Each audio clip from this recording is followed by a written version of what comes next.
சென்னையில் தனியார் குழந்தைகள் காப்பகத்தில் 6 மாத ஆண் குழந்தை உயிரிழந்த சம்பவம் சோகத்தை ஏற்படுத்தியிருக்கிறது.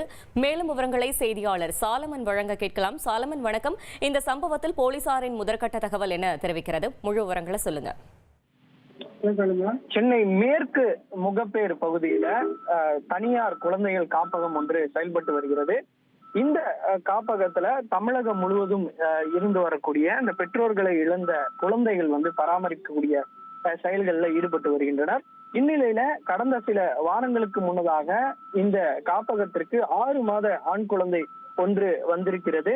நேற்று காப்பக ஊழியர்கள் அந்த 6 மாத ஆண் குழந்தைக்கு பால் கொடுத்து விட்டு அதன் பின்பாக மெத்தையில தூங்க வைத்து விட்டு சென்றதாக கூறப்படுகிறது. சிறிது நேரம் கழித்து குழந்தையினோட அழுகை சத்தம் கேட்டு உடனடியாக ஊழியர்கள் அந்த சம்பவ இடத்திற்கு ஓடி வந்த போது குழந்தை மெத்தையில் இருந்து தவறி கீழே விழுந்ததுல பலத்த காயமடைந்து அது மயக்க நிலையில கிடந்திருக்கிறது. உடனடியாக மருத்துவமனைக்கு ஊழியர்கள் அழைத்து சென்ற போது அங்கு பரிசோதனை செய்த மருத்துவர்கள் ஏற்கனவே இந்த குழந்தை இறந்து விட்டதாக தகவல் தெரிவித்துள்ளனர். தகவலின் பேர்ல இது குறித்து காப்பக ஊழியரான பவானி என்பவர் நொளம்பூர் காவல் நிலையத்துல புகார் அளித்து வரக்கூடிய நிலையில தற்போது போலீசார் வழக்கு பதிவு செய்து அங்குள்ள சிசிடிவி காட்சிகளை ஆய்வு செய்து வருகின்றனர். குழந்தை எப்படி மெத்தையிலிருந்து விழுந்தது, ஏதேனும் அஜாக்கிரதையாக வைத்துவிட்டு சென்றனா உள்ளிட்ட பல்வேறு கோணங்கள்ல இந்த விசாரணையானது மேற்கொள்ளப்பட்டு வருகிறது.